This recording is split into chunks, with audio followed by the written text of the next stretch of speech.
The radio crackled one last time before going silent. 8 Navy SEALs were pinned down in a kill zone with no way out. The extraction boats couldn't reach them. The ground forces were hours away. Command had tried everything, except asking the one pilot they'd written off as backup noise. Captain Maya Chen didn't know it yet, but in the next 30 minutes, she would rewrite the rules of close air support and turn her Apache from a flying distraction into the surgical instrument that would thread the impossible needle between life and death. This is the story of how one pilot's unconventional thinking saved 8 elite warriors when conventional tactics failed. Before we jump back in, tell us where you're tuning in from. And if this story touches you, make sure you're subscribed, because tomorrow I've saved something extra special for you. The morning air at Forward Operating Base, Seahawk, hung thick with diesel fumes and disappointment. Located on a narrow strip of reclaimed marshland between the Salton Sea and the Mexican border, the base existed in that peculiar military limbo where important missions launched from forgettable places. Prefabricated buildings squatted on concrete pads like metallic mushrooms, their air conditioning units wheezing against the desert heat that hadn't yet reached its midday fury. Captain Maya Chen stepped out of the pilot's quarters and immediately felt the familiar weight of humid air pressing against her flight suit.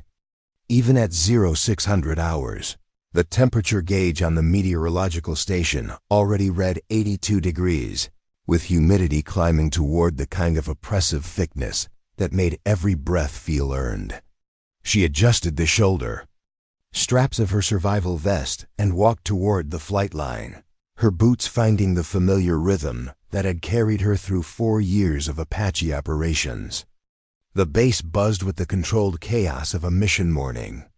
Ground crews wheeled ammunition pallets across the tarmac, while fuel trucks rumbled between the dispersal areas. Somewhere beyond the perimeter fence, the distant thrum of diesel generators provided a mechanical heartbeat that never quite disappeared, even during the quietest hours. Maya had grown accustomed to sleeping through it, the way a sailor learns to sleep through the ocean's motion. Her Apache, tail number 847, sat in its designated spot near the eastern edge of the flight line. The aircraft's angular silhouette cut a predatory shape against the dawn sky, all sharp edges and purposeful geometry. Its twin engines were cold, the rotor blades secured with bright red safety streamers that fluttered in the desert breeze. Maya approached with the same methodical pace she brought to everything, not hurried, not casual, but with the steady rhythm of someone who understood that small details mattered more than dramatic gestures. Staff Sergeant Tommy Rodriguez emerged from beneath the aircraft's belly, a clipboard in one hand and a wrench in the other. He'd been Maya's crew chief for 18 months, long enough to develop the kind of professional shorthand that made their pre-flight inspections flow like choreography. He looked up as she approached, his dark eyes squinting against the morning glare. "Morning, Captain. She's clean and green.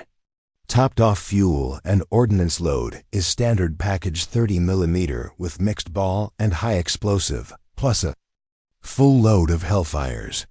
He handed her the maintenance log, pages already marked with green ink signatures. "Only squawk is a minor hydraulic leak on the secondary system, but it's well within tolerances." Maya accepted the clipboard and scanned the entries with practiced efficiency. Rodriguez kept meticulous records, the kind of attention to detail that separated good crew chiefs from exceptional ones. She signed her name with a quick flourish and handed it back. "Any word on mission parameters?" "Briefings at 0700 in the Tactical Operations Center. Word is it's a SEAL extraction somewhere down south." Rodriguez secured the clipboard in a weatherproof case mounted near the main landing gear.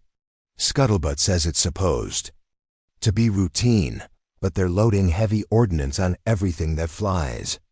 Maya nodded, filing the information away.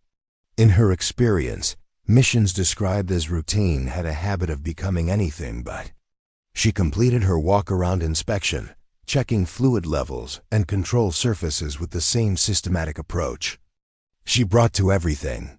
The Apache was a complex machine, but it responded well to consistent care and attention. She'd learned early in her career that the aircraft would tell you what it needed if you knew how to listen. The Tactical Operations Center occupied the largest building on the base, a sprawling structure that had been expanded twice since its original construction.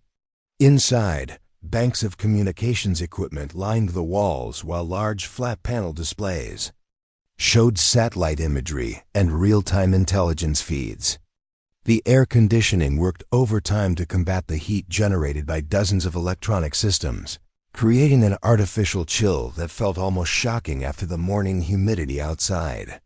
Maya entered to find the briefing already in progress. Major Jonathan Walsh stood at the front of the room, his pressed uniform and precisely trimmed mustache giving him the appearance of someone who took great pride in military bearing. Behind him, a large screen displayed a satellite image of rugged terrain covered in dense vegetation. The image quality was excellent, showing individual trees and rock formations in sharp detail. The target area is designated Objective Red. Rock, Walsh continued, using a laser pointer to highlight specific features on the display. It's approximately 40 kilometers south of our position, in a valley system that provides excellent concealment but limited escape routes. The terrain is characterized by dense scrub vegetation with numerous gullies and rock outcroppings that make ground movement difficult. Maya found a seat near the back of the room, next to Captain Derek Morrison, another Apache pilot whose aggressive flying style had earned him both commendations and reprimands in equal measure. Morrison leaned over without taking his eyes off the briefing screen. 8-man SEAL team went in yesterday evening for a surveillance mission, he whispered. Intel package on a high-value target operating a smuggling route through the area. Mission was supposed to be observe and report only. On the screen, Walsh's laser pointer traced a winding path through the terrain. At 0200 hours, the SEAL team reported compromising their position during observation. They've been in contact with hostile forces for approximately 4 hours and are currently pinned down in a defensive position here. The red dot settled on what appeared to be a small clearing surrounded by rocky outcroppings. Maya studied the imagery with growing concern. The clearing was perhaps 50 meters across, bordered on 3 sides by steep terrain that would funnel any rescue attempt through predictable avenues of approach. It was the kind of position that provided good fields of fire for the defenders, but also made extraction extremely difficult. Worse, the surrounding vegetation looked thick enough to conceal approaching forces while limiting visibility for both the trapped SEALs and any supporting aircraft. Current enemy strength is estimated at 20 to 30 personnel with small arms and possible crew-served weapons. Walsh continued. They've established blocking positions along all the major approach routes and appear to be coordinating their movements through radio communications. Captain Sarah Williams, the leader of the base's Quick Reaction Force, raised her hand. What about ground extraction? Can we get vehicles close enough to establish a corridor? Preparing and narrating this story took us a lot of time, so if you are enjoying it, subscribe to our channel. It means a lot to us. Now back to the story. Walsh shook his head, his expression grim, negative. The terrain doesn't support vehicle movement within 3 kilometers of the objective. We'd have to foot march through extremely difficult terrain while under observation from elevated positions. The risk assessment puts casualty estimates too high for approval. Morrison leaned closer to Maya again. They tried helicopter extraction twice during the night. Both birds took heavy fire and had to abort. Lost 1 crew chief to small arms. Fire on the second attempt. Maya felt a familiar tightness in her chest, the kind of focused tension that came with understanding the stakes involved. 8 elite warriors were trapped in an impossible position while the enemy methodically tightened their grip. Every minute that passed gave the hostile forces more time to bring in reinforcements and strengthen their positions. The mathematics of the situation were unforgiving. Time favored the enemy, while the good guys were running out of options. Our primary extraction platform will be 2 Black Hawk helicopters operating in sequence, Walsh announced, clicking to the next slide. Black Hawk 1 will establish overwatch while Black Hawk 2 conducts the pickup. Air cover will be provided by 2 Apache gunships flying suppression patterns to keep enemy heads down during the critical extraction phase. The slide showed a tactical diagram with colored arrows indicating aircraft movements and engagement zones. Maya studied the plan with growing unease. It was professionally constructed and followed established doctrine, but it relied heavily on the assumption that suppressive fire would be sufficient to neutralize the enemy threat. Her experience suggested that enemies who were motivated enough to maintain contact for 4 hours against Navy SEALs were unlikely to be deterred by conventional suppression tactics. Captain Morrison will fly lead Apache with responsibility for northern approach suppression, Walsh continued. Captain Chun will fly trail Apache with responsibility for— He paused, consulting his notes. General area suppression and noise discipline. Maya blinked, certain she'd misheard. Excuse me, sir. Did you say noise discipline? Walsh looked up from his clipboard with the expression of someone who'd been hoping to avoid this particular question. Your primary mission will be to maintain a visible presence in the area to keep enemy forces focused on air threats rather than ground movement. Think of it as psychological warfare through intimidation. The room fell silent except for the hum of air conditioning and the distant sound of aircraft engines warming up outside. Maya felt heat rising in her cheeks, not from embarrassment, but from the slow burn of professional frustration. She'd spent 4 years learning to employ the Apache as a precision instrument, mastering the complex dance of target acquisition, threat assessment, and surgical application of firepower. The idea of reducing her role to that of an expensive noisemaker felt like a fundamental misunderstanding of both her capabilities and the aircraft's potential. Sir, with respect, she began carefully, the Apache is equipped with advanced targeting systems and precision ordnance. If we're looking at a complex extraction under fire, wouldn't it make more sense to employ both aircraft in coordinated suppression roles? Morrison shot her a warning look, the kind of subtle signal that passed between pilots who understood the delicate politics of mission planning. But Maya was beyond caring about diplomatic niceties. 8 lives hung in the balance, and the plan as briefed seemed to waste half their available firepower on theatrical effects. Walsh's mustache twitched, a tell that Maya had learned to recognize during previous briefings. Captain Chun, I appreciate your enthusiasm, but this mission profile has been developed by personnel with extensive experience in combat extraction operations. Your role is to maintain overwatch and provide backup fire support if required. But sir, the plan is approved and locked, Walsh interrupted, his voice carrying the finality of military authority. Mission brief continues at 0730. With individual aircraft commanders. Questions about specific tactical employment can be addressed at that time. Maya settled back in her chair, her jaw clenched with the effort of remaining silent. Around the room, other pilots and aircrew members focused intently on their notepads or the briefing screen, carefully avoiding eye contact. The message was clear. This was not a discussion, it was a briefing, and the distinction mattered more than tactical efficiency. The remainder of the presentation covered standard information about weather conditions, communication frequencies, and emergency procedures. Maya absorbed it automatically, her mind already working through the tactical problem from different angles. The enemy had positioned themselves in terrain that favored defense and limited the effectiveness of conventional air assault tactics. They demonstrated both the capability and willingness to engage American aircraft with effective fire.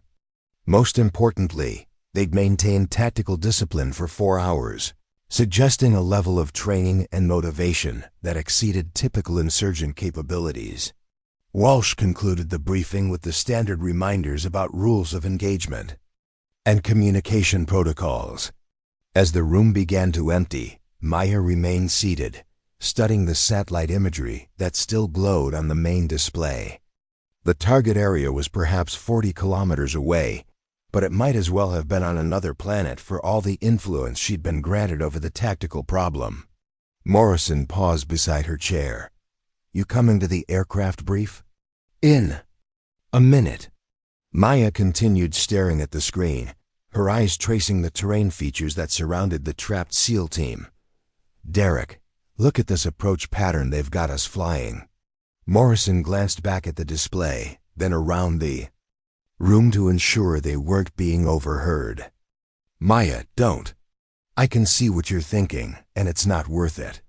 The suppression pattern has us flying parallel tracks 3 kilometers apart. By the time we identify and engage a target, the Blackhawks will be committed to their approach." "If something goes wrong, something always goes wrong," Morrison interrupted. "That's why they have backup plans and backup helicopters and backup pilots. Our job is to follow orders and bring everyone home." Maya finally looked away from the screen to meet his eyes. Morrison was a good pilot and a better friend, but he'd learned to navigate military bureaucracy by choosing his battles carefully. She respected that approach, even if she couldn't always follow it herself. 8 guys, Derek. 8 Navy SEALs. Sitting in a hole while we debate whether to use our aircraft properly. Morrison's expression softened slightly. "I know, but going off script isn't going to help them if it gets us grounded or court-martialed. We follow the plan, we adapt as necessary, and we bring everyone home. That's how this works." Maya nodded, understanding the wisdom in his words, even if she couldn't fully accept them. Military operations succeeded through discipline and coordination, not individual heroics. The plan might not be perfect, but it represented the collective judgment of experienced professionals who had access to intelligence and resources she didn't. Her job was to execute her assigned role with the same precision she brought to every mission. But as she stood to leave the briefing room, Maya couldn't shake the feeling that they were preparing to treat the symptoms of the tactical problem, rather than addressing its underlying causes. The enemy had demonstrated they could effectively engage American aircraft. The terrain favored defensive operations and limited extraction options. Most critically, the plan relied on the assumption that conventional suppression tactics would be sufficient to neutralize a force that had already proven its capability and determination. Outside the Tactical Operations Center, the morning heat was building toward its daily crescendo. Maya walked back toward the flight line, passing maintenance crews who were already working in the shade whenever possible. The base's daily rhythm continued around her fuel trucks making their rounds, communications technicians checking antenna arrays, aircrew members reviewing flight publications in whatever shadow they could find. Her Apache waited in its dispersal area, now surrounded by the organized chaos of pre-flight preparation.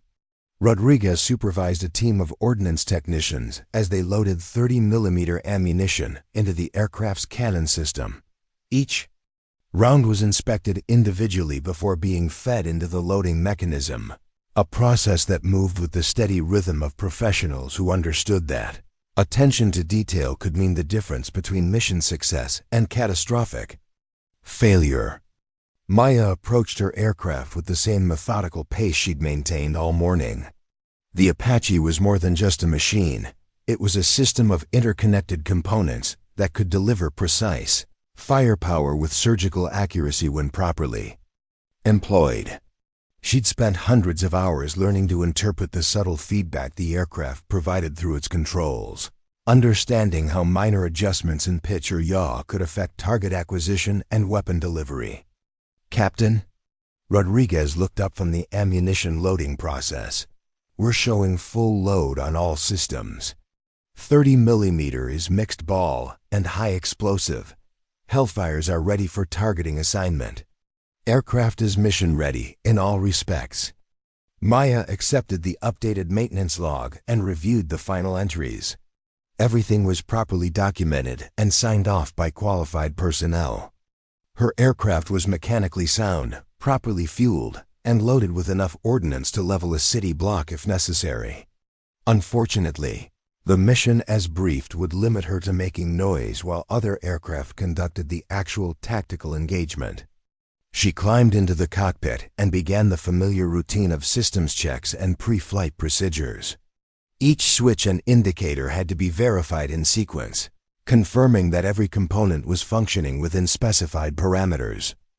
Process took nearly 20 minutes, but Maya had learned early in her career that shortcuts during pre-flight inevitably led to complications during flight. The Apache's cockpit was designed around the principle of putting critical information at the pilot's fingertips while minimizing the cognitive load required to process that information. Maya's hands moved across the control panels with practiced efficiency, her muscle memory guiding her through procedures she performed hundreds of times. The aircraft responded to each input with subtle feedback that confirmed proper system operation. Morrison's voice crackled through her headset. Apache 27, this is Apache 15. Radio check, over. Apache 15, Apache 27. Lima Charlie, over. Copy Lima Charlie, see you at the bird. Maya completed her pre-flight checklist and signaled Rodriguez that she was ready for engine start. The crew chief positioned himself where he could monitor the turbine spool-up process while maintaining visual contact with Maya in the cockpit. Starting the Apache's twin turboshaft engines was a carefully choreographed procedure that required coordination between pilot and ground crew to ensure safe operation. The familiar whine of turbine engines filled the morning air as Maya brought her aircraft to life. Rotor blades that had hung motionless began their slow rotation, gradually building speed until they became a spinning disc that chopped the desert air into precisely controlled thrust. Maya monitored engine temperatures and pressures while performing the control checks that confirmed all flight systems were operating normally. Morrison's Apache lifted off first, climbing into the morning sky with the purposeful grace that marked all well-maintained aircraft. Maya followed seconds later, feeling the familiar sensation of the earth falling away beneath her as the Apache translated its mechanical power into controlled flight. The base dropped away below, revealing the broader landscape of desert and scattered mountains that stretched toward the Mexican border. Flying had been Maya's passion since childhood, when she'd spent summer afternoons at a small airport near her hometown, washing aircraft in exchange for occasional rides with local pilots. The sensation of controlled flight never lost its appeal. Precise balance of forces that kept tons of metal and machinery suspended in thin air through nothing more complex than the proper application of physical laws. But flying the Apache was something beyond mere aviation. It was the intersection of human skill and technological capability, the marriage of tactical thinking and mechanical precision that transformed the pilot into something approaching military artistry. The flight to the target area took 30 minutes, during which Maya maintained formation with Morrison while monitoring multiple radio frequencies for updates on the tactical situation. The trapped SEAL team reported continued contact with enemy forces, but their ammunition situation was becoming critical. Ground commanders estimated they had perhaps 2 hours of defensive capability remaining before their position became untenable. Below them, the landscape changed from desert to the rugged terrain shown in the morning's satellite imagery. Dense vegetation covered rolling hills that were broken by steep-sided gullies and rocky outcroppings.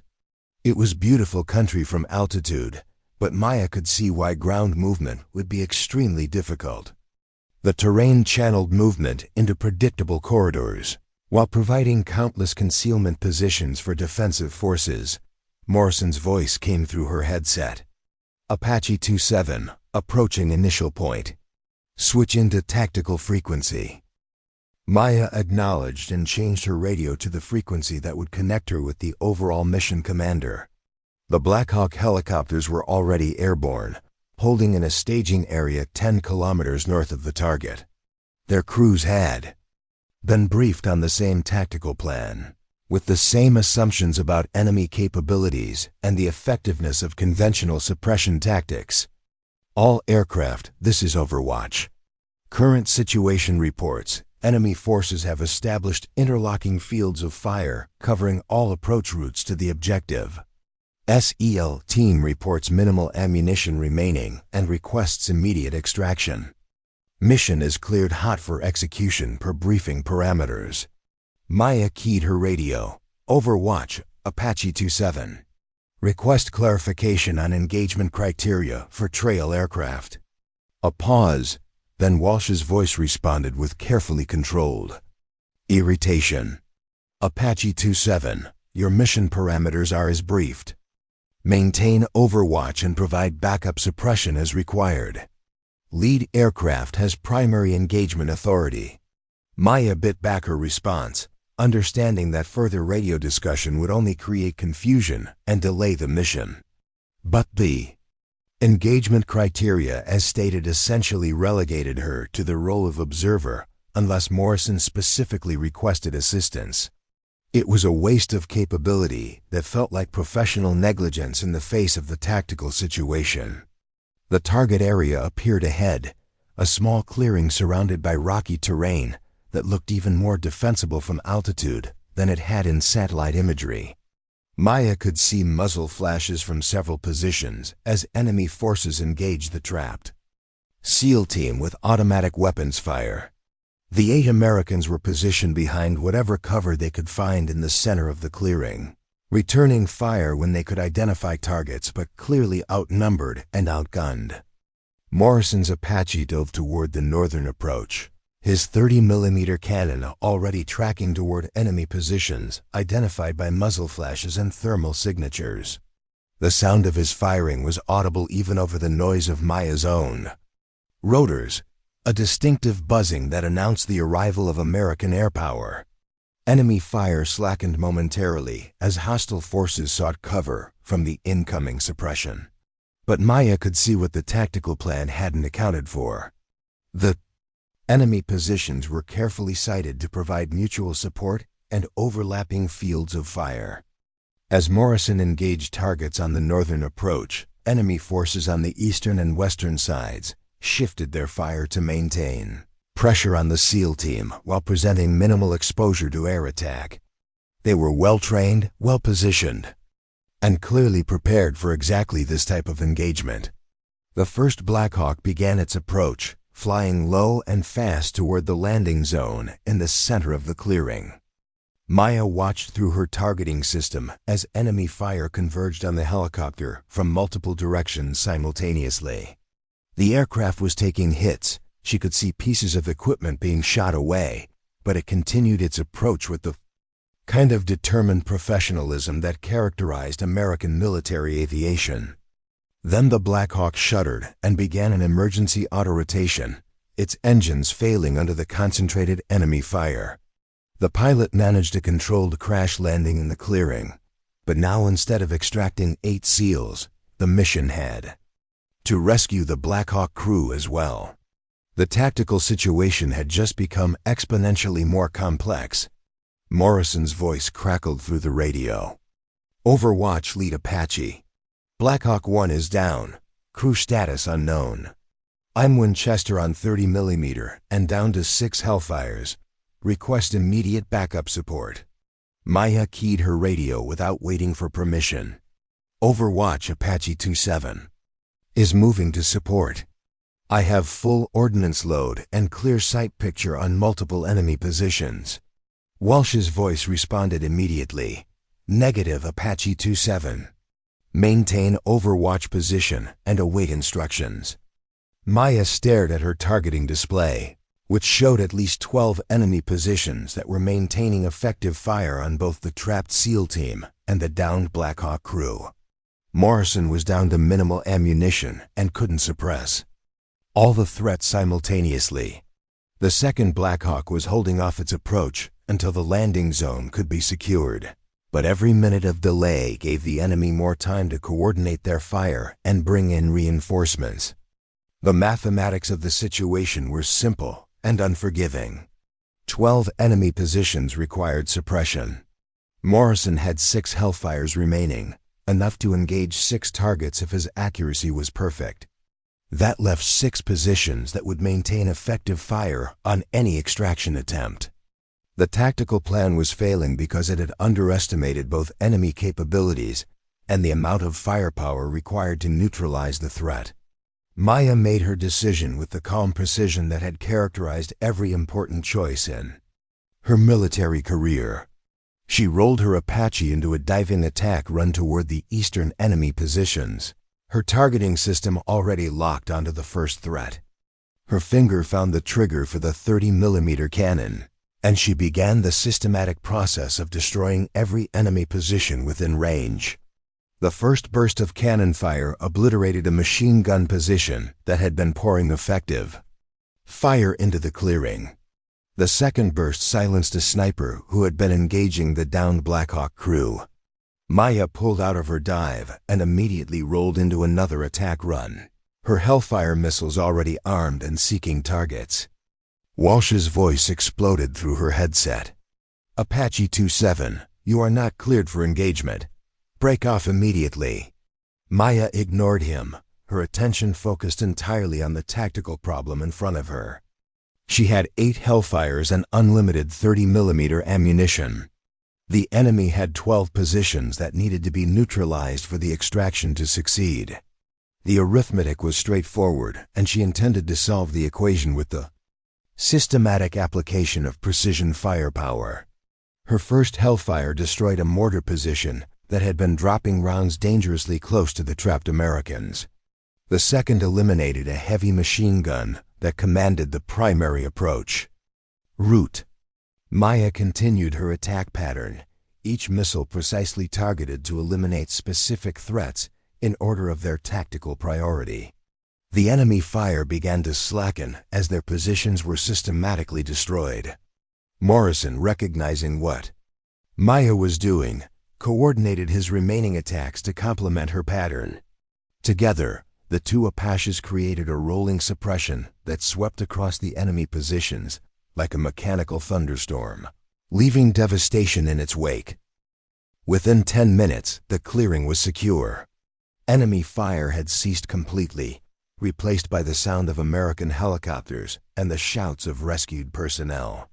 The second Blackhawk completed a successful extraction, lifting off with both the original SEAL team and the crew of the downed aircraft. Mission accomplished through the precise application of overwhelming firepower, delivered by pilots who understood their aircraft's capabilities. Maya climbed away from the target area, her Apache's ammunition load significantly reduced, but her sense of professional satisfaction complete. She had used her aircraft in training to solve a tactical problem that conventional planning had failed to address. 8 Navy SEALs and 4 aircrew members were alive because she had chosen capability over compliance. The flight back to base passed in relative silence, broken only by routine navigation calls and fuel status reports. Maya knew that a lengthy discussion awaited her upon landing, probably involving formal reprimands and detailed explanations of proper command authority. But 12 American servicemen were flying home instead of becoming casualties of bureaucratic inflexibility, and that mathematics mattered more than any administrative consequences. As Forward Operating Base Seahawk appeared ahead, Maya began her approach with the same methodical precision she brought to every aspect of military aviation. The Apache responded to her control inputs with the mechanical reliability that had made it the most feared attack helicopter in the world. But its effectiveness ultimately depended on the skill and judgment of the human beings who flew it, and Maya had just demonstrated both in their highest form. The landing was smooth, the post-flight inspection routine, and the administrative aftermath predictable. But somewhere in the distance, 8 Navy SEALs were probably calling their families to report that they were safe, and that simple fact made everything else irrelevant. Maya had learned long ago that military aviation was ultimately about bringing people home. Everything else was just paperwork. The radio frequency erupted into chaos as Maya's Apache climbed away from the target area. Multiple voices overlapped. In a cacophony of tactical updates, damage assessments, and increasingly urgent commands from the Mission Control Center. Through it all, the sound of rotor blades continued their mechanical rhythm, unchanged by the human drama unfolding across the communication networks. Apache 2-7, this is Overwatch. You are ordered to return to base immediately for debrief. Acknowledge immediately.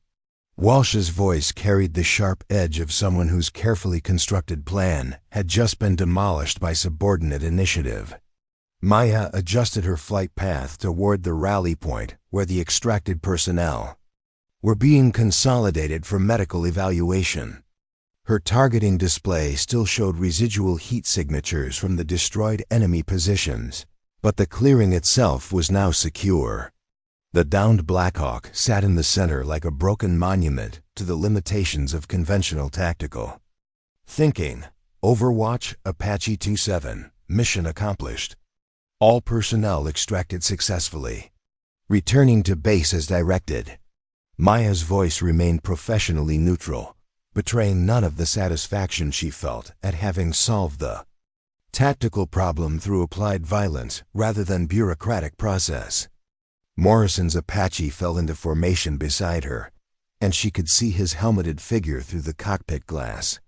His aircraft showed signs of battle damage, small holes in the fuselage panels, and a cracked section of the canopy that would require replacement before the next mission. But both aircraft were flyable, both crews were uninjured, and most importantly, 12 American servicemen were alive who might otherwise have become casualties. The flight back to forward operating base Seahawk passed through increasingly familiar terrain as the combat zone gave way to the more peaceful landscape of Southern California. Below them, the sparse vegetation and rocky outcroppings gradually transitioned to the flat expanses of desert that surrounded their home base. Maya used the time to mentally prepare for the conversation that awaited her upon landing. Military aviation operated within a framework of strict hierarchical authority. For good reasons. Combat missions required precise coordination between multiple aircraft and ground elements, all operating according to predetermined plans that had been developed by experienced professionals with access to classified intelligence. Individual initiative, while sometimes tactically successful, could disrupt that coordination and create unintended consequences that might not become apparent until much later.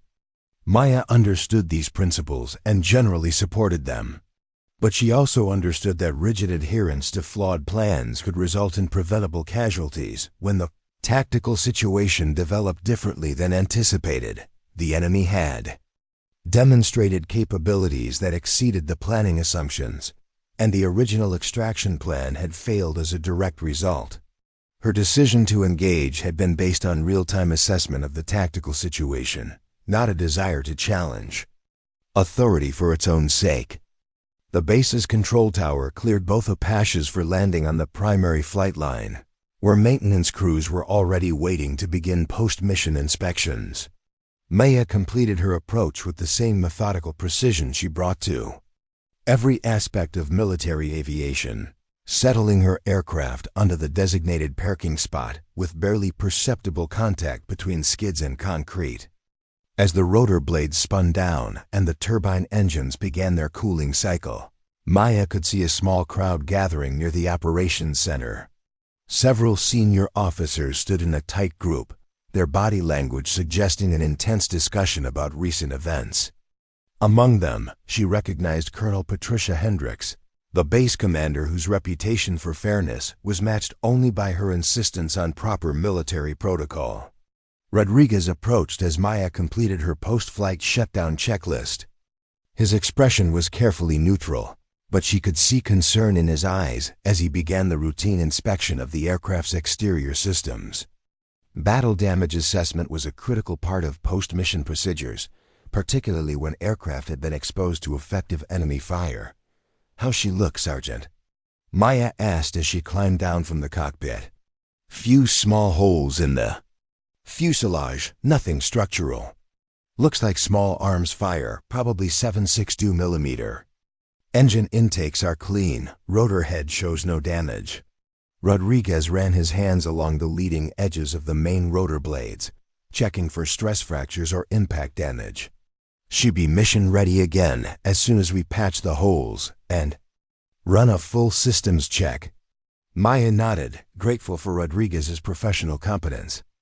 Good crew chiefs were the foundation of military aviation, providing the technical expertise that kept complex aircraft operational under demanding conditions. His assessment meant that her Apache had come through the engagement without significant damage, despite operating in an environment where enemy forces had demonstrated the ability to bring down American helicopters.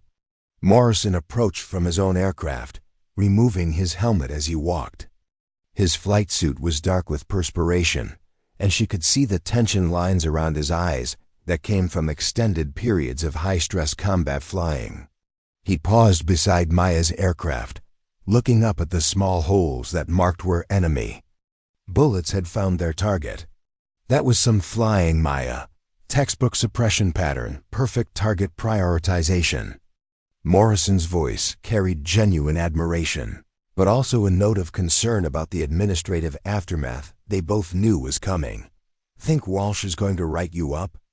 Maya shrugged, her attention already shifting to the group of officers who were beginning to move in their direction. Probably. But 12 guys are going home to their families tonight, so I can live with some paperwork. Colonel Hendricks detached herself from the group and approached with the measured pace of someone who had spent 30 years navigating the complex intersection of military necessity and administrative protocol. She was a small woman whose presence seemed to fill whatever space she occupied, commanding respect through competence rather than rank alone. Captain Chen, walk with me. Maya fell into step beside the colonel, matching her pace as they moved away from the flight line toward the administrative buildings. Behind them, maintenance crews began the detailed work of assessing battle damage and preparing both aircraft for their next missions. The familiar sounds of military aviation continued around them, ground power units humming, radio chatter from the control tower, the distant whine of jet engines from aircraft conducting training flights. Tell me what happened out there, Captain. Your version, not the radio transcripts. Maya organized her thoughts before responding, understanding that her explanation would likely influence both the immediate administrative response and her long-term career prospects. But she also understood that 12 American servicemen were alive because she had chosen to engage enemy forces that were systematically destroying a failed extraction attempt. Ma'am, the tactical situation developed differently than anticipated. In the mission brief, enemy forces demonstrated greater capability and better coordination than intelligence estimates suggested. The original suppression plan was insufficient to neutralize the threat, and the extraction was failing with multiple casualties likely. Colonel Hendricks listened without interruption as Maya provided a detailed account of the engagement.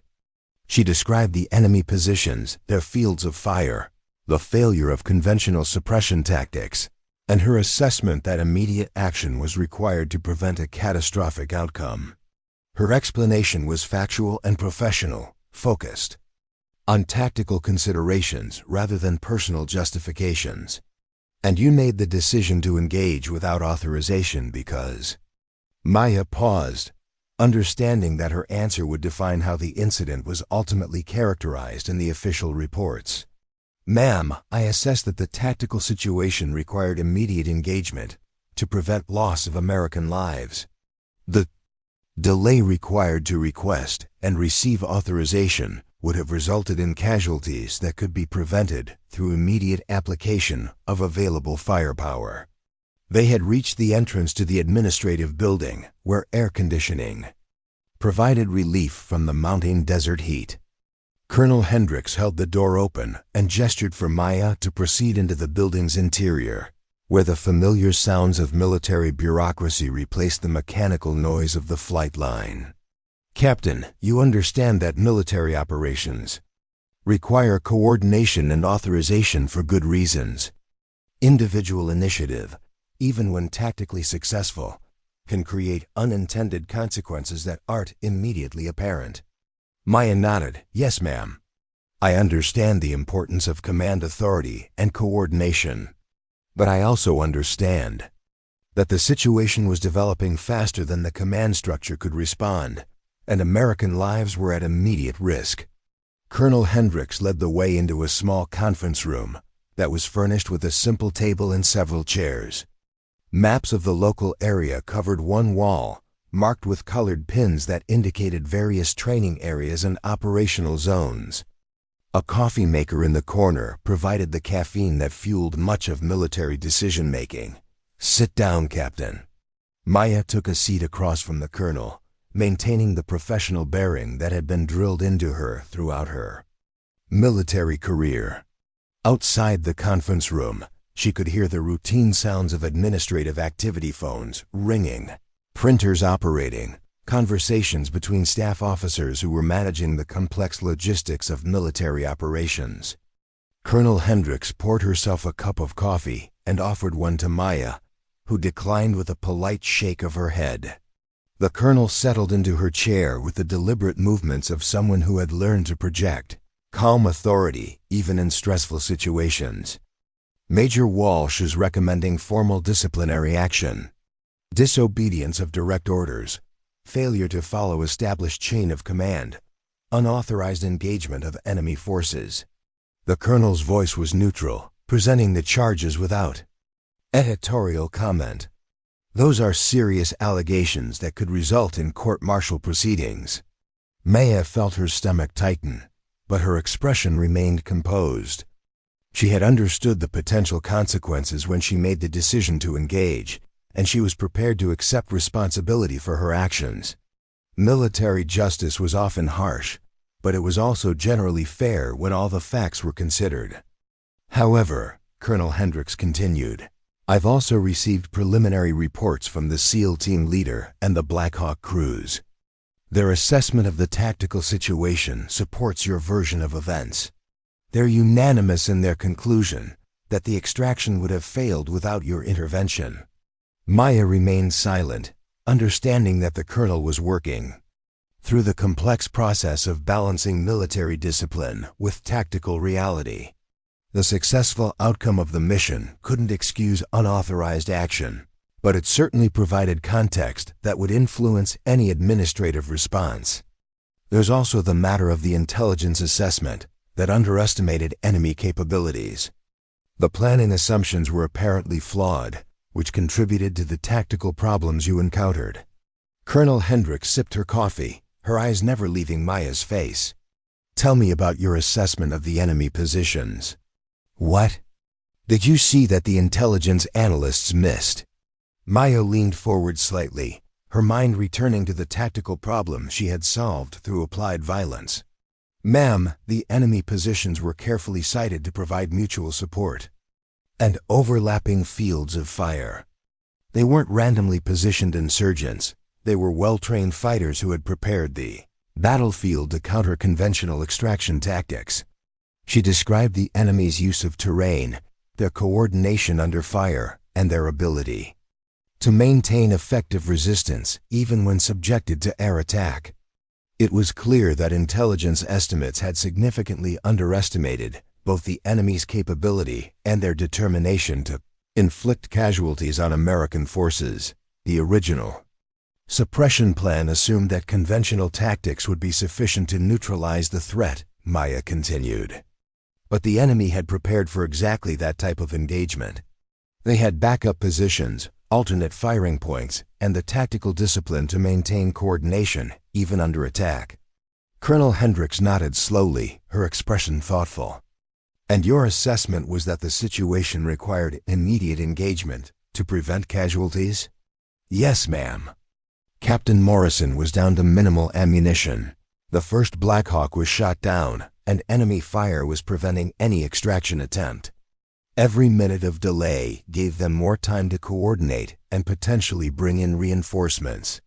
The colonel finished her coffee and set the cup aside with deliberate precision.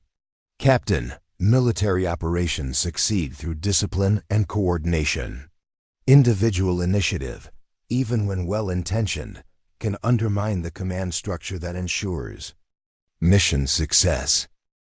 Maya nodded her understanding, but she also felt compelled to present her perspective on the balance between discipline and tactical necessity. Ma'am, I understand the importance of command authority, but I also believe that junior officers have a responsibility to act when they possess information or capabilities that can prevent American casualties. Colonel Hendricks studied Maya's face for several long seconds, as if trying to read something beyond her professional composure. Outside the conference room, the routine sounds of military administration continued, phones ringing, conversations between staff officers, the distant hum of air conditioning systems working against the desert heat. The SEAL team leader specifically requested that I convey his team's gratitude for your actions. He stated that your intervention saved multiple American lives and allowed the mission to succeed when conventional tactics had failed. The colonel's voice remained neutral, but Maya detected a slight softening in her tone. That's not insignificant. Testimony. Maya felt a measure of relief, understanding that the testimony of the people she had saved would carry significant weight in any administrative review. The opinions of combat veterans who had been directly affected by her actions would be difficult for any review board to dismiss. However, Colonel Hendricks continued, the larger issue remains. Military effectiveness depends on subordinates following orders, even when they disagree with those orders. Your actions, while tactically successful, represent a breakdown in command authority that could set a dangerous precedent. Maya understood the dilemma the colonel faced. Successful insubordination was still insubordination, and failing to address it could encourage other junior officers to make similar decisions with potentially disastrous results. Military discipline existed for good reasons that extended beyond any single tactical situation. Ma'am, I accept responsibility for my actions and understand the potential consequences. I made a tactical decision based on my assessment of the immediate situation, and I'm prepared to defend that decision through whatever administrative process is appropriate. Colonel Hendricks leaned back in her chair, her expression thoughtful. Captain, I'm going to make a recommendation to higher headquarters about how this incident should be handled. But before I do that, I want you to understand something about military leadership. Maya waited, sensing that the colonel was about to share something important about the complex relationship between authority and responsibility that defined military service. Military leaders, from junior officers to generals, face a constant tension between following orders and exercising independent judgment. Most of the time, following orders is the correct choice. But occasionally, tactical situations develop that require immediate action based on information that isn't available to higher command levels. The colonel paused, apparently choosing her words carefully. The key is being able to distinguish between those rare situations that require independent action and the much more common situations where following orders is the appropriate response. That distinction requires judgment that can only be developed through experience and training. Maya nodded, understanding that the colonel was describing the essence of military leadership, the ability to balance compliance with initiative in service of the larger mission. It was a balance that every successful military officer had to master, but it was also a balance that couldn't be taught through classroom instruction alone. Your actions today suggest that you possess that judgment, at least in this particular situation. The tactical outcome supports your assessment, and the testimony of the people you saved confirms that your intervention was necessary. Colonel Hendricks stood up, signaling that the conversation was approaching its conclusion. But judgment is something that must be demonstrated consistently over time, not just in isolated incidents. Maya stood as well, maintaining the professional bearing that had characterized their entire conversation. Ma'am, I understand. I hope to have the opportunity to continue demonstrating that judgment in service of the mission and the people who depend on military aviation. Colonel Hendricks extended her hand, and Maya shook it with a firm grip that conveyed mutual respect between professional military officers. Captain, I'm recommending that this incident be classified as appropriate initiative under combat conditions. There will be no disciplinary action, but there will be additional training on command authority and tactical decision-making. Maya felt a wave of relief wash over her, but she also understood that she had been granted a significant measure of trust that would need to be earned through continued professional performance. Thank you, ma'am. I won't let you down. See that you don't, Captain.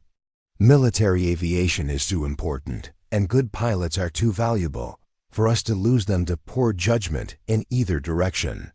Maya left the conference room with a renewed appreciation for the complexity of military leadership and the importance of balancing multiple competing priorities in service of the larger mission. Behind her, Colonel Hendricks remained seated at the conference table, probably preparing to make phone calls to higher headquarters that would determine how the incident was officially characterized.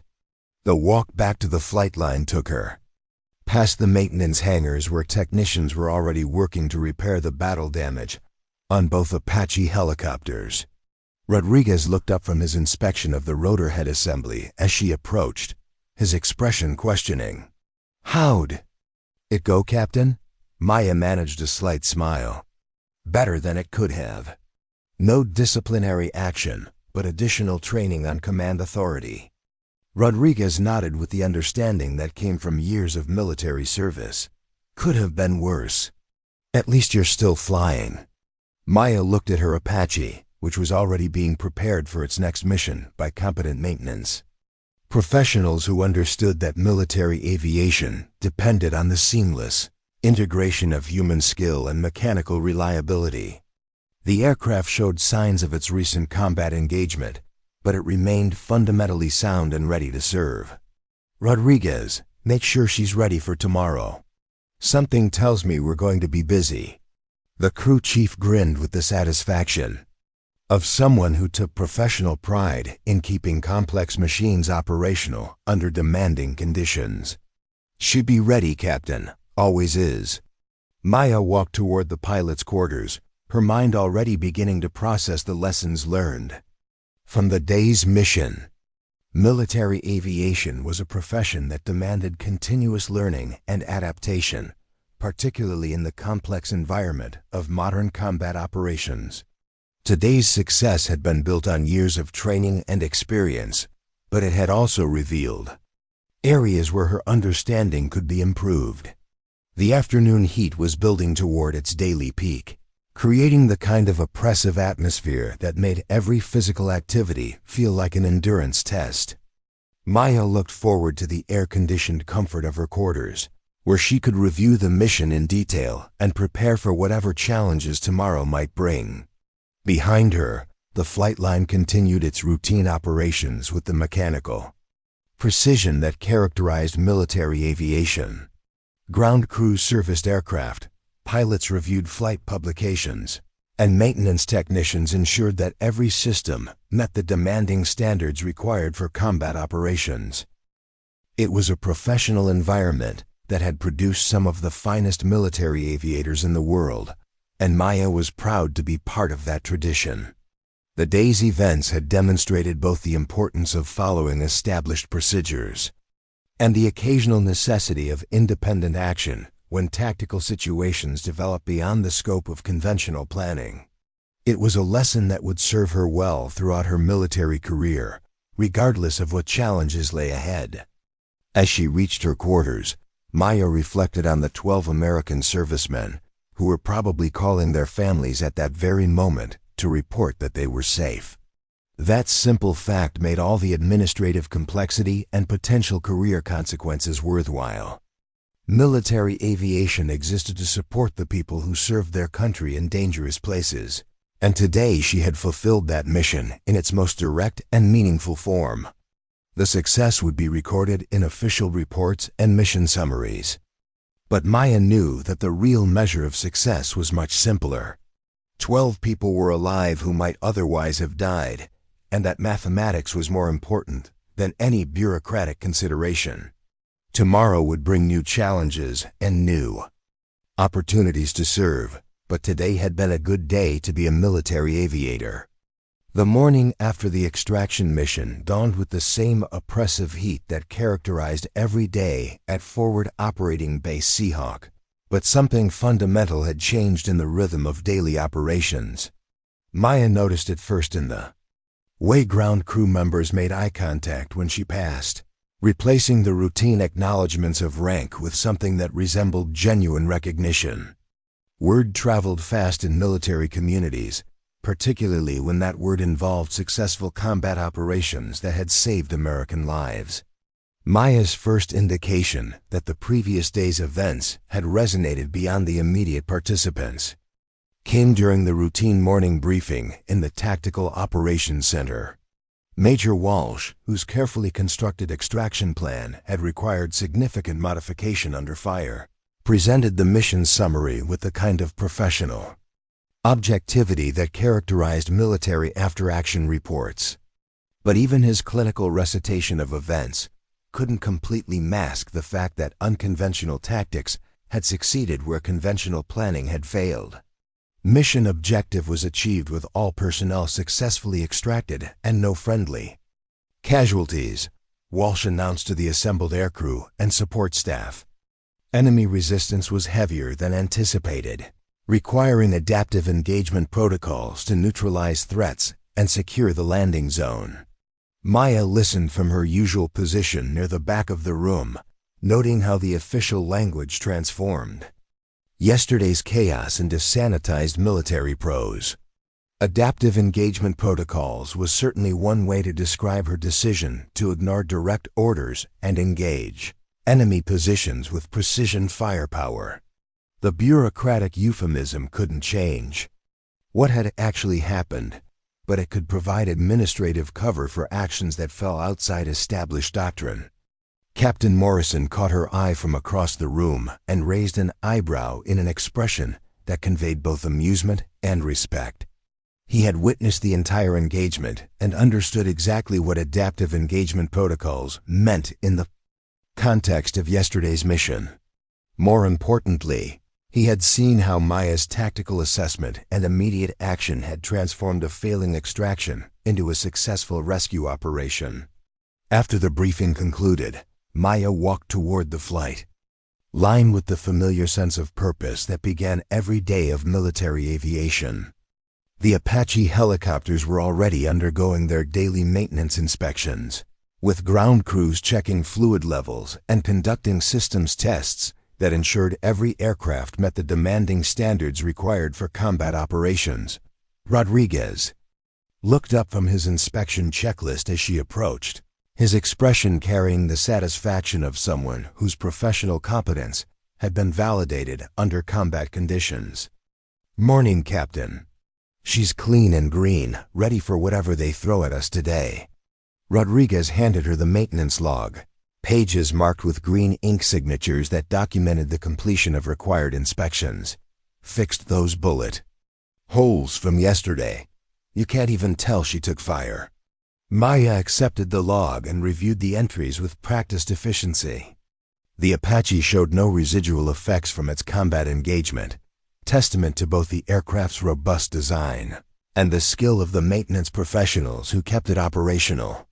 But she also understood that the aircraft's mechanical reliability was only as good as the human judgment that employed it in tactical situations. "Any word on today's mission schedule?" "Nothing official yet, but scuttlebutt says we might be getting some distinguished visitors this afternoon. Word is someone from higher headquarters wants to debrief yesterday's mission in person." Rodriguez secured his tools in the maintenance kit with the methodical precision that characterized all his work. "Could be routine, could be something more." Maya nodded, understanding that visits from higher headquarters could signify either routine, administrative review, or recognition for exceptional performance.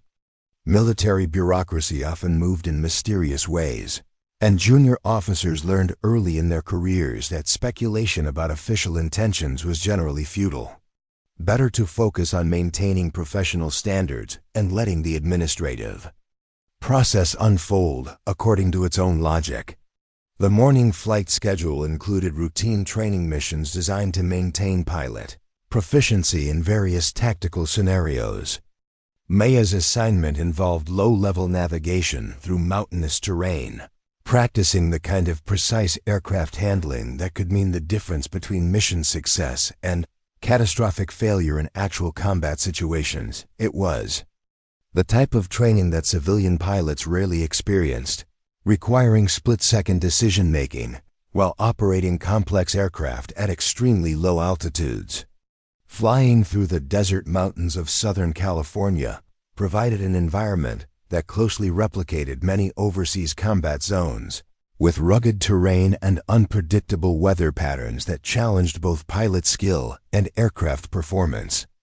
Maya guided her Apache through winding valleys and over razor-sharp ridgelines, maintaining precise altitude control while navigating by visual reference to terrain features that could change dramatically with shifting light conditions. The training flight lasted 2 hours, during which Maya practiced emergency procedures, tactical formation flying, and precision navigation techniques that formed the foundation of military aviation.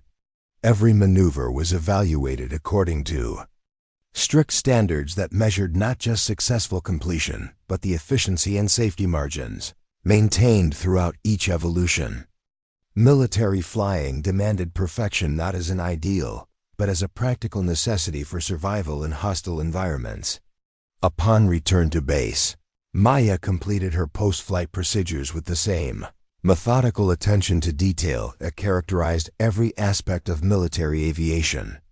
The Apache had performed flawlessly throughout the training mission, responding to control inputs with the mechanical precision that made it one of the most effective attack helicopters in the world. But she also understood that the aircraft's capabilities were ultimately limited by the skill and judgment of the human beings who operated it. Rodriguez was waiting with the post-flight maintenance checklist when Maya shut down the engines and secured the aircraft. His inspection revealed no discrepancies or maintenance issues, confirming that the Apache remained in excellent mechanical condition despite its recent combat employment. The aircraft's robust design and careful maintenance had enabled it to absorb battle damage and continue operating without degraded performance. Captain Chun, report to the base commander's office at 1400 hours. The message came from a staff sergeant whose crisp uniform and formal bearing suggested that this was not a routine administrative matter. Full dress uniform is required. Maya felt a familiar tightness in her stomach, the kind of nervous tension that accompanied summons to senior leadership meetings. Full dress uniform was typically reserved for formal ceremonies or serious disciplinary proceedings, and she couldn't immediately determine which category applied to her current situation. The successful outcome of yesterday's mission suggested the former, but her unauthorized engagement of enemy forces could justify the latter. The base commander's office occupied a prominent position in the main administrative building, with windows that provided an excellent view of the primary flight line and the surrounding desert landscape. Colonel Hendricks had decorated the space with photographs from her 30-year military career, including images from various combat deployments that documented her progression from junior officer to senior commander. A large map of the local area dominated one wall, marked with colored pins that indicated various operational zones and training areas. Maya arrived at precisely 1400 hours, her dress uniform pressed to military standards and her bearing reflecting the professional composure that had been drilled into her throughout her officer training. The administrative assistant, a senior non-commissioned officer whose efficient management kept the colonel's schedule running smoothly, gestured toward the office door with a knowing smile that suggested positive rather than negative developments. "Colonel Hendricks will see you now, Captain. And congratulations on yesterday's mission." Maya entered the office to find Colonel Hendricks seated behind her desk, but she was not alone. Two additional officers occupied chairs near the window, their uniforms displaying rank insignia and unit patches that identified them as representatives from higher headquarters. The senior officer, a brigadier general whose graying hair and weathered features suggested extensive combat experience, stood as Maya entered and rendered appropriate military courtesies. "Captain Chen, I'm General Robert Martinez from Joint Special Operations Command. This is Colonel Sarah Thompson from the Army Aviation Center. We're here to discuss yesterday's mission and its implications for future tactical operations." Maya felt her nervousness increase, understanding that representatives from such senior levels of command didn't travel to remote bases for routine administrative matters. Joint Special Operations Command oversaw the most sensitive military operations conducted by American forces, while the Army Aviation Center was responsible for developing doctrine and training standards for military aviation. Their presence suggested that yesterday's mission had attracted attention far beyond the local command structure. "Please sit down," General Martinez continued, gesturing toward an empty chair. "We want to hear your account of yesterday's engagement, particularly your tactical assessment and decision-making process." Maya took the offered seat, maintaining the professional bearing that had characterized every important interaction in her military career. The presence of such senior officers was both intimidating and validating, suggesting that her actions had been significant enough to warrant high-level review. But she also understood that such attention could result in either recognition or criticism, depending on how the senior leadership interpreted the events. "Sir, I assessed that the tactical situation required immediate engagement to prevent loss of American lives. The enemy demonstrated greater capability and coordination than intelligence estimates suggested, and conventional suppression tactics were proving insufficient to neutralize the threat." General Martinez nodded encouragingly. "Walk us through your specific observations about enemy capabilities. What did you see that differed from the intelligence assessment?" Maya organized her thoughts before responding, understanding that her analysis would likely influence future planning assumptions and tactical doctrine. The enemy's performance had revealed significant gaps between intelligence estimates and battlefield reality, gaps that could prove fatal in future operations if not properly addressed. "Sir, the enemy positions were carefully prepared and mutually supporting. They demonstrated tactical discipline under fire and the ability to coordinate their response to our suppression efforts. Most significantly, they had prepared backup positions and alternate firing points that allowed them to maintain effective resistance even when their primary positions were under attack." She described the enemy's use of terrain, their sophisticated understanding of American extraction procedures, and their ability to time their engagements for maximum effect. It was clear that the opposing force had been well-trained and thoroughly prepared for exactly the type of operation they had encountered. Colonel Thompson leaned forward with obvious interest. "Your decision to engage without authorization was based on real-time tactical assessment rather than predetermined doctrine?" Maya nodded carefully, understanding that this question addressed the fundamental tension between following orders and exercising independent judgment in rapidly evolving combat situations. "Ma'am, the situation was developing faster than the command structure could respond, and I assessed that immediate action was required to prevent casualties that could be avoided through immediate application of available firepower." General Martinez exchanged glances with Colonel Thompson before continuing. "Captain, your actions yesterday represent exactly the kind of adaptive thinking that modern combat operations require. The enemy doesn't follow our tactical manuals, and our responses can't be limited by rigid adherence to predetermined plans when those plans prove inadequate." Maya felt a measure of relief, understanding that the senior officers viewed her actions as appropriate adaptation rather than dangerous insubordination. But she also understood that such validation came with increased expectations and responsibilities that would shape her future military career. The SEAL team leader's after-action report specifically credits your intervention with preventing multiple casualties and enabling mission success, Colonel Thompson added. That's significant testimony from personnel who are expert judges of combat effectiveness. General Martinez stood and walked to the window that overlooked the flight line, where Apache helicopters sat in neat rows under the desert sun. Captain, the nature of modern military operations requires junior officers who can think independently and act decisively when tactical situations exceed the scope of conventional planning. Your performance yesterday demonstrates exactly those qualities. Maya remained seated, understanding that the general was building towards something more significant than simple recognition of good performance. The involvement of representatives from Joint Special Operations Command and the Army Aviation Center suggested that yesterday's mission had implications beyond its immediate tactical success. We're developing new training protocols that emphasize adaptive decision-making and independent judgment in complex tactical environments, Colonel Thompson explained. Your experience yesterday provides valuable insights that could improve how we prepare future military aviators for similar situations. The conversation continued for another 30 minutes, during which Maya provided detailed explanations of her tactical thinking, target prioritization, and assessment of enemy capabilities.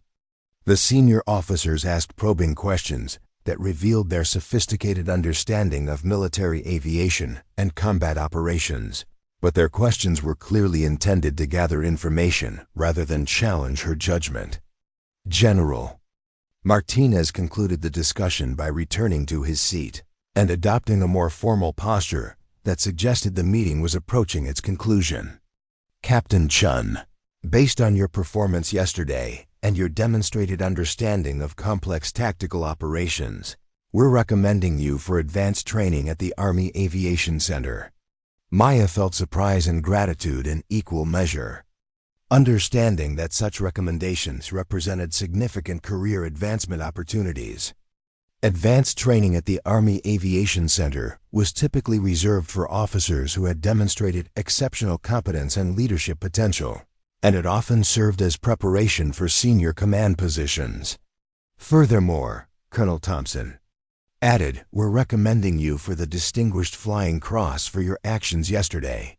The medal recognizes heroism or extraordinary achievement while participating in aerial flight, and your intervention clearly meets those criteria. Maya struggled to maintain her professional composure as the magnitude of the recognition became clear. The Distinguished Flying Cross was one of the highest decorations available to military aviators, awarded only for the most exceptional demonstrations of skill and courage under combat conditions. The medal would represent not just personal recognition, but validation of the tactical judgment that had saved 12 American lives. Thank you, sir, ma'am. I'm honored by the recognition and the training opportunity. Maya's voice carried genuine gratitude tempered by the professional restraint that characterized military interactions with senior leadership. General Martinez smiled with the warmth of someone who remembered his own early career and the importance of encouragement from senior leaders. Captain, military aviation needs officers who can think independently and act decisively when conventional approaches prove inadequate. Your performance yesterday suggests that you possess those qualities in abundance. The meeting concluded with the formal military courtesies that characterized such interactions, but Maya detected a note of genuine respect in the way the senior officers shook her hand before departing. Their visit had transformed yesterday's mission from a local tactical success into a career-defining moment that would influence her future opportunities and responsibilities. Colonel Hendricks remained in her office after the departure of the visiting officers, gesturing for Maya to remain seated. Captain, you should understand that this level of recognition comes with increased expectations. The Army doesn't invest in advanced training and high-level decorations, without expecting exceptional performance in return. Maya nodded her understanding, appreciating the Colonel's mentorship and guidance.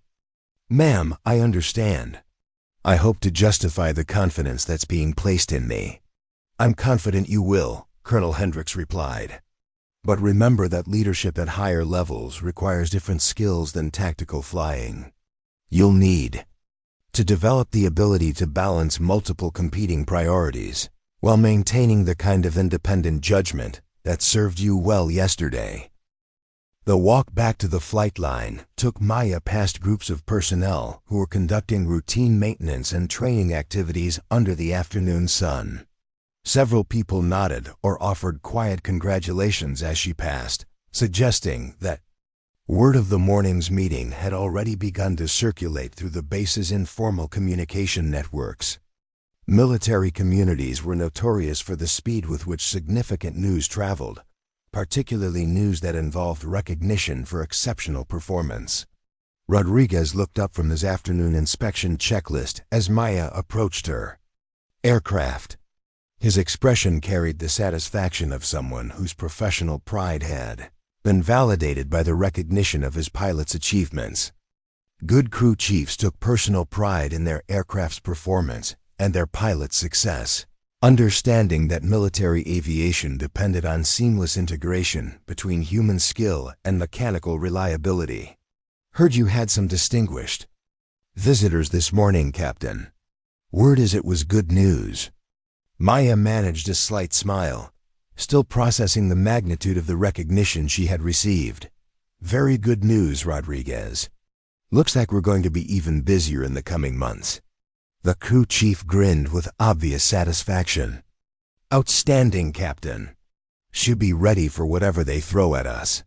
Maya spent the remainder of the afternoon reviewing technical publications and mission reports, preparing for the advanced training that would begin in several weeks. The Apache sat quietly in its parking spot, its mechanical system secured for the night, but ready to spring into action whenever duty called. The aircraft had performed flawlessly during yesterday's engagement, responding to her control inputs with the precision that had enabled surgical application of firepower in a complex tactical environment. The evening briefing in the Tactical Operations Center covered routine administrative matters and training schedules for the following day. Major Walsh presented the information with his characteristic attention to detail, but Maya noticed a subtle change in his demeanor when he addressed her directly. The professional coolness that had characterized their previous interactions had been replaced by something approaching respect, suggesting that yesterday's mission had altered their working relationship in fundamental ways. "Captain Chun, you're scheduled for a maintenance test flight tomorrow morning, followed by tactical formation training with the new replacement crews." Walsh's voice carried none of the dismissive undertones that had marked his previous briefings. "The test flight will include full systems checkout and weapons calibration." Maya acknowledged the assignment with professional courtesy, understanding that routine maintenance test flights were essential for ensuring aircraft readiness and pilot proficiency.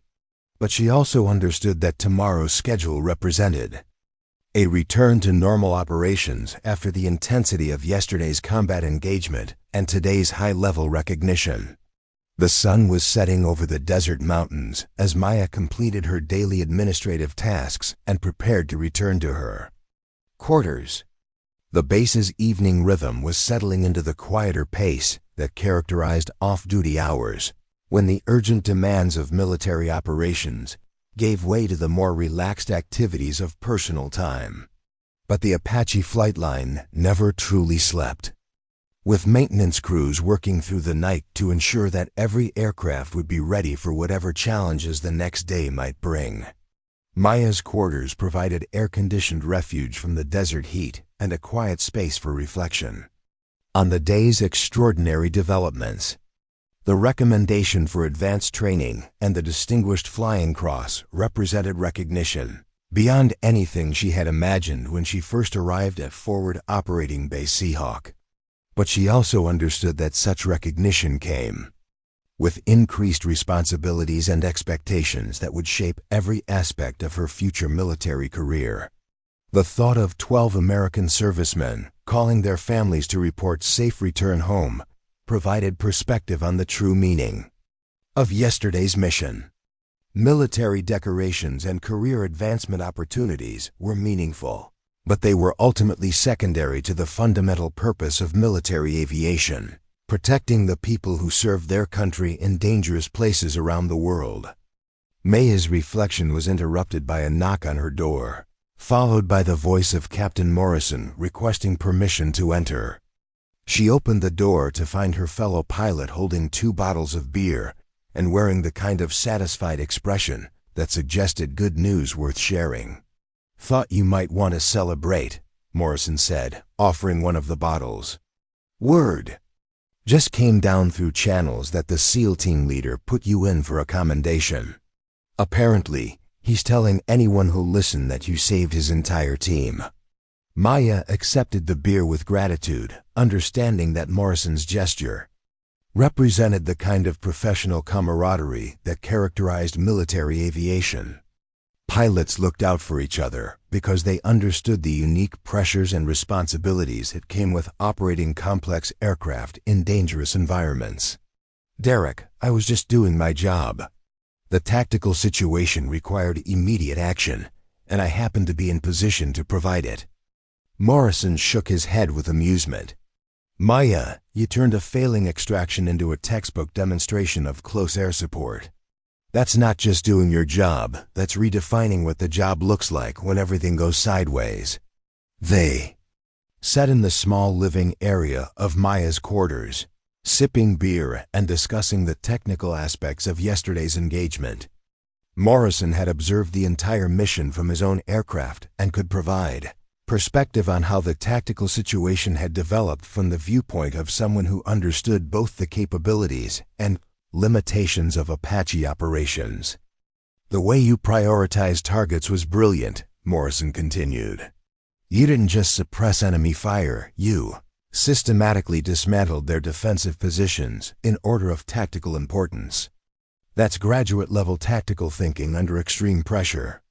Maya appreciated the professional recognition from someone whose opinion she valued, but she also understood that yesterday's success had been built on years of training and experience, rather than sudden inspiration.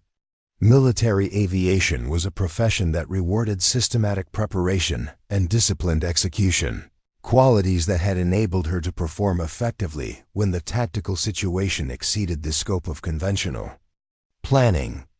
"The aircraft performed perfectly," Maya replied. "Good maintenance, reliable systems, and adequate ammunition load. Everything worked the way it was supposed to work." Morrison raised his beer in a mock toast. "To aircraft that work the way they're supposed to work and pilots who know how to use them properly." The conversation continued into the evening, covering technical aspects of Apache operations and the broader implications of adaptive tactics in modern combat environments. Both pilots understood that yesterday's mission had provided valuable lessons about the importance of flexible thinking and independent judgment when facing unexpected tactical challenges. As Morrison prepared to leave, he paused at the door with a more serious expression. "Maya, you should know that what you did yesterday is going to follow you for the rest of your career. That kind of performance under pressure marks you as someone who can be trusted with important responsibilities." Maya nodded her understanding, appreciating both the recognition and the subtle warning about increased expectations. Military careers were built on consistent performance over time, and yesterday's success would need to be followed by continued demonstration of competence and judgment in future assignments. After Morrison's departure, Maya spent several minutes on her small balcony, looking out over the base as it settled into its nighttime rhythm. The flight line was illuminated by security lighting that cast long shadows between the parked aircraft, while guard towers provided silent sentinel duty around the perimeter. It was a peaceful scene that belied the complex and dangerous missions that launched from this remote desert installation. The Distinguished Flying Cross recommendation and advanced training opportunity represented recognition beyond her expectations. But Maya understood that such recognition came with obligations to justify the confidence being placed in her abilities. Military aviation demanded continuous learning and adaptation, particularly in the rapidly evolving environment of modern combat operations. Tomorrow would bring new challenges and new opportunities to serve, but tonight provided time for reflection on the events that had transformed a routine extraction mission into a career-defining demonstration of tactical skill and professional judgment. 12 American servicemen were safe because she had chosen to act decisively when conventional approaches proved inadequate, and that simple fact provided meaning that transcended any administrative recognition. The desert night was clear and quiet, broken only by the distant hum of generators and the occasional radio transmission from the control tower. Maya finished her beer and prepared for bed, understanding that tomorrow would begin another day of serving her country through the demanding profession of military aviation. The Apache would be waiting, ready to respond to whatever challenges might arise with the mechanical reliability that had made it one of the most effective weapon systems in the world. But the aircraft's effectiveness ultimately depended on unhuand, the skill and judgment of the human beings who operated it, and Maya had demonstrated both qualities in their highest form during yesterday's mission. The recognition was gratifying, but the knowledge that she had saved American lives provided satisfaction that no medal could equal. 6 months later, Maya stood before a formation of newly arrived Apache pilots at the Army Aviation Center in Fort Rucker, Alabama. The humid southern air carried the scent of pine trees and jet fuel, a combination that had become synonymous with military aviation training. Her instructor's wings gleamed in the morning sunlight, and the Distinguished Flying Cross ribbon on her chest served as a daily reminder of how a single moment of decisive action could reshape an entire career trajectory. Combat aviation isn't about following scripts.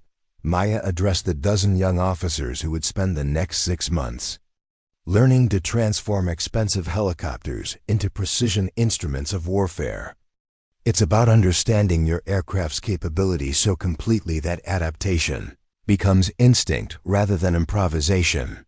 The faces looking back at her carried the mixture of eagerness and uncertainty that characterized all military students, facing the transition from theoretical knowledge to practical application. Most were fresh from flight school, their tactical understanding built on classroom scenarios and simulator exercises that could only approximate the chaos and complexity of actual combat operations. Lieutenant Jennifer Walsh, no relation to the major whose extraction plan had required emergency modification, raised her hand with the confidence of someone accustomed to academic excellence. "Ma'am, how do you distinguish between situations that require adherence to established doctrine and those that demand independent action?" Maya paused, remembering her own struggles with that exact question during her early career. The balance between discipline and initiative remained one of the most challenging aspects of military leadership, particularly in combat aviation where split-second decisions could determine mission success or catastrophic failure. Experience teaches you to recognize the subtle indicators that conventional approaches might prove inadequate, Maya replied. But experience also teaches you that independent action carries consequences that extend far beyond immediate tactical outcomes. The key is developing judgment that can evaluate both the immediate tactical picture and the broader strategic implications of your choices. She walked to the large tactical display that dominated one wall of the classroom, its surface showing a complex scenario involving multiple aircraft and ground units operating in mountainous terrain. The scenario was based on actual combat operations, designed to present the kind of challenging tactical problems that required creative solutions rather than mechanical application of predetermined procedures. Let's examine a situation where conventional doctrine would suggest one approach, but tactical reality might demand something different. Maya highlighted several key terrain features and unit positions on the display. You're supporting a ground unit that's pinned down in this valley. Standard close air support doctrine calls for coordinated attack runs from predetermined directions. But the enemy has positioned anti-aircraft weapons that make those approach routes extremely dangerous. The students leaned forward with obvious interest, understanding that this exercise would challenge their ability to balance established procedures with tactical innovation. Military education at its best presented complex problems that had no clear right answers, forcing students to develop the kind of critical thinking skills that would serve them throughout their careers. Lieutenant Marcus Thompson, whose aggressive tendencies reminded Maya of her own early flying style, studied the tactical display with obvious intensity. "Ma'am, it looks like the standard approaches would expose aircraft to unacceptable risk while providing minimal suppression of enemy positions. Alternative approach routes might offer better survivability, but would require deviation from established fire support coordination procedures." Maya nodded approvingly. "Exactly. So what do you do when following established procedures increases rather than decreases the risk to both air and ground forces?" The discussion that followed demonstrated the kind of analytical thinking that separated competent pilots from exceptional ones. Students proposed various solutions, each carrying different risk-benefit calculations and requiring different levels of coordination with ground commanders. Some solutions adhered closely to established doctrine, but accepted higher casualty probabilities, while others prioritized tactical effectiveness, but required significant deviation from standard procedures. "The fundamental question," Maya concluded, "is whether your primary obligation is to follow orders or to accomplish the mission. Most of the time, those obligations align perfectly.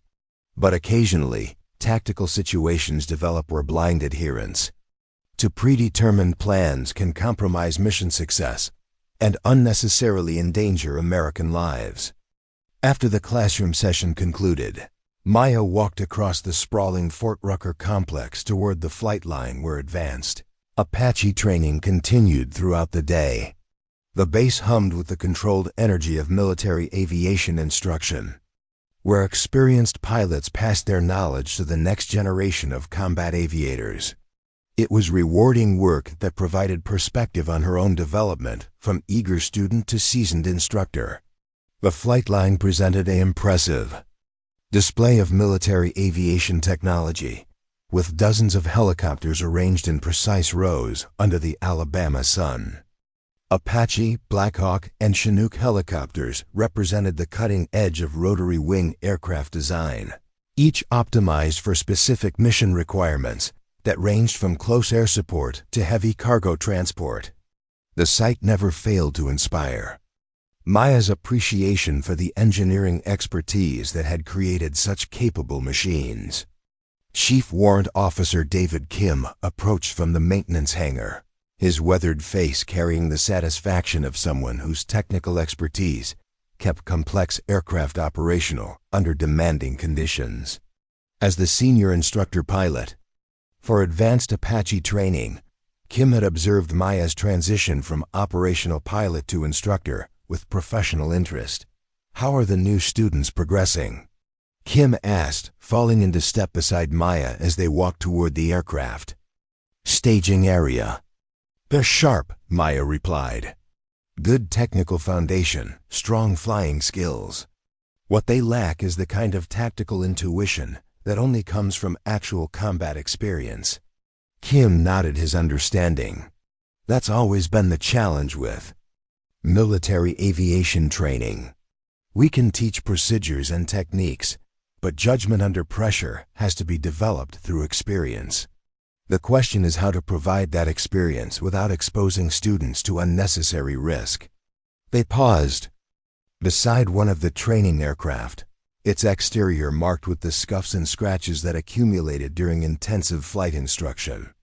The Apache's angular lines and purposeful design conveyed an impression of barely contained lethality, But Maya had learned that the aircraft's true effectiveness depended entirely on the skill and judgment of its human operators. Speaking of experience, Kim continued, I've been asked to recommend candidates for the new Joint Special Operations Training Program. It's designed to prepare pilots for the kind of complex missions that require close coordination with elite ground units. Maya felt a familiar surge of professional interest. Joint Special Operations represented the most challenging assignments available to military aviators, combining advanced tactical flying with the kind of precision mission execution that could determine the outcome of strategic objectives. Such assignments were typically reserved for pilots who had demonstrated exceptional competence under combat conditions. The program is based at Hurlburt Field, working directly with Air Force Special Operations Command and Navy SEAL teams, Kim explained. 6-month rotation, advanced training in low-level penetration, precision engagement, and unconventional extraction techniques. Interested? Maya considered the opportunity carefully, understanding that such assignments could provide valuable experience while advancing her long-term career prospects. But she also understood that her current position as an instructor pilot served an important purpose in preparing the next generation of combat aviators for the challenges they would face in operational assignments. It sounds like an excellent opportunity, Maya replied. But I'm committed to this instructor tour for at least another year. These students deserve the benefit of experienced instruction. Kim smiled with obvious approval. That's exactly the kind of response I expected from you. The program will still be there when you're ready for it. Besides, your experience as an instructor will make you an even better candidate when you do apply. The conversation was interrupted by the approach of Colonel Patricia Stevens, the new commander of the Army Aviation Center, whose reputation for innovation had earned respect throughout military aviation community. Stevens had assumed command 6 months earlier, bringing with her a vision for training programs that emphasized adaptive thinking and independent judgment rather than mechanical application of predetermined procedures. Captain Chun, do you have a few minutes? I'd like to discuss your proposal for incorporating real-world tactical scenarios into the advanced curriculum. Maya accompanied Colonel Stevens to her office, a spacious room that overlooked the primary flight line and provided an excellent view of training operations. The walls were decorated with photographs from Stevens' operational career, including images from various combat deployments that documented her progression from junior pilot to senior commander. Your proposal suggests using actual mission after action reports as the basis for tactical scenario development. Stevens began, settling behind her desk with obvious interest. The idea is to present students with the same tactical problems that operational pilots have encountered, including situations where conventional doctrine proved inadequate. Maya nodded, understanding that such training could provide valuable preparation for the kind of complex challenges that characterized modern combat aviation. Ma'am, students learn best when they're presented with problems that have no clear right answers. Real-world scenarios provide that complexity while demonstrating how tactical innovation can overcome conventional limitations. Colonel Stevens leaned back in her chair, her expression thoughtful. The challenge is ensuring that we're teaching appropriate adaptation rather than encouraging dangerous disregard for established procedures. The balance between initiative and discipline remains one of our most important instructional objectives. The discussion continued for nearly an hour, covering various approaches to scenario-based training and the importance of developing critical thinking skills alongside technical proficiency. Stevens proved to be a thoughtful commander whose understanding of military aviation extended far beyond administrative responsibilities to encompass the philosophical challenges of preparing pilots for an uncertain tactical environment. Captain, your operational experience provides valuable perspective on these instructional challenges, Stevens concluded. I'm approving your proposal for implementation in the next training cycle. But I want you to personally oversee the scenario development process to ensure that we're teaching appropriate lessons. Maya left the meeting with renewed enthusiasm for her instructor responsibilities, understanding that her combat experience could contribute to improved training programs that would better prepare future pilots for the challenges they would face in operational assignments. The opportunity to influence military aviation training represented a different kind of service from operational flying, but it was equally important for maintaining American military effectiveness.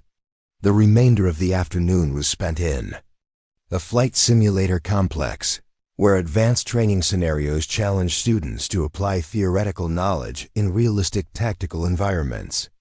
The simulators could replicate virtually any combat situation, providing safe opportunities to practice complex maneuvers and decision-making processes that would be extremely dangerous in actual aircraft. Maya observed as Lieutenant Walsh struggled with a particularly challenging scenario involving multiple threats and competing tactical priorities. The exercise was designed to overwhelm students with information and force them to prioritize threats based on incomplete intelligence, exactly the kind of situation that characterized actual combat operations. "Ma'am, I'm having difficulty distinguishing between primary and secondary threats," Walsh admitted after completing the exercise. "The tactical picture keeps changing faster than I can process the information." Maya nodded with understanding, remembering her own early struggles with information overload during complex tactical scenarios. The key is learning to trust your instincts while maintaining situational awareness. Experience teaches you to recognize patterns that aren't immediately obvious to conscious analysis. The discussion that followed addressed fundamental principles of tactical decision-making under pressure, including the importance of maintaining flexibility while working toward clearly defined objectives. Maya drew on her operational experience to provide specific examples of how tactical situations could develop in unexpected directions, requiring rapid adaptation of original plans. As evening approached, Maya completed her daily administrative responsibilities and prepared to return to her quarters on the base. The instructor-pilot lifestyle was demanding but rewarding, providing opportunities to influence the development of future combat aviators while maintaining her own professional skills through regular flight operations. The walk across the base took her past groups of students who were conducting evening study sessions, reviewing technical manuals and tactical publications that formed the foundation of military aviation knowledge. Their dedication reminded Maya of her own student days, when every flight and every lesson had contributed to the gradual development of competence and confidence. Maya's quarters provided a quiet refuge from the daily intensity of flight instruction, with space for the books and technical journals that supported her continued professional development. She had maintained her commitment to lifelong learning, understanding that military aviation evolved constantly and required continuous adaptation to new technologies and tactical challenges. The evening's reading included recent articles on advanced helicopter tactics and lessons learned from current combat operations. Maya found herself particularly interested in reports describing how tactical innovation had overcome conventional limitations in various operational theaters, validating her belief that adaptive thinking represented a crucial component of military effectiveness. Her reflection was interrupted by a phone call from Rodriguez, now serving as a crew chief instructor at the same base.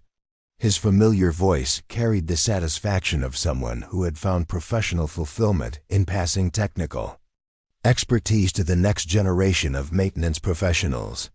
"Captain, thought you'd want to know that Lieutenant Walsh asked me about your famous mission. Word is getting around about the SEAL extraction that made you a legend." Maya smiled at the exaggeration, understanding that military stories tended to grow with each retelling. "Rodriguez, it wasn't that dramatic. Just a tactical problem that required immediate solution." "Ma'am, with respect, you turned a failing mission into a textbook demonstration of close air support." That's the kind of performance that gets remembered long after the paperwork is filed. The conversation continued for several minutes, covering mutual friends from their operational assignment and the satisfaction they both found in their instructor responsibilities.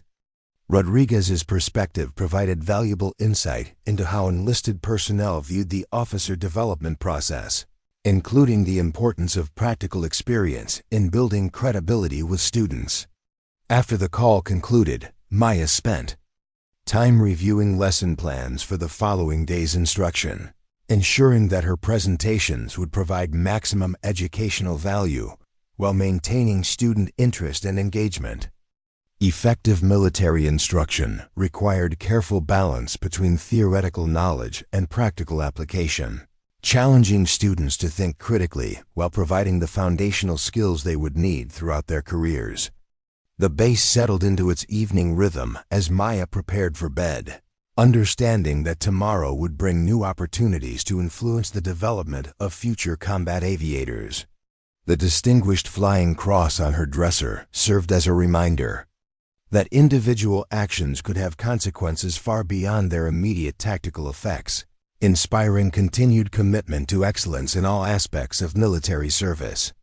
6 months had passed since the mission that had transformed her career trajectory, but Maya understood that true success would be measured by her long-term contributions to military aviation rather than any single demonstration of tactical skill. The students under her instruction would carry her lessons into their own operational assignments, potentially applying those lessons in situations where American lives hung in the balance. The legacy of effective instruction extended far beyond individual recognition to encompass the broader mission of maintaining American military effectiveness through professional development of skilled personnel. Maya had learned that the most important victories were often achieved in classrooms and training facilities rather than combat zones, where knowledge transferred from one generation to the next ensured continued superiority in military aviation. Tomorrow would begin another day of serving her country through the demanding profession of military instruction, where experienced professionals prepared the next generation for challenges that could only be anticipated rather than precisely predicted. The Apache helicopters on the flight line would be ready, waiting to provide platforms for the kind of training that transformed eager students into competent combat aviators. But the aircraft's effectiveness would ultimately depend on the skill and judgment of the human beings who operated them, and Maya had found deep satisfaction in contributing to that development process through patient instruction and careful mentorship. The mission continued, carried forward by new voices and fresh perspectives that would define the future of American military aviation. Up next, you've got 2 more standout stories right on your screen. If this one hit the mark, you won't want to pass these up. Just click and check them out.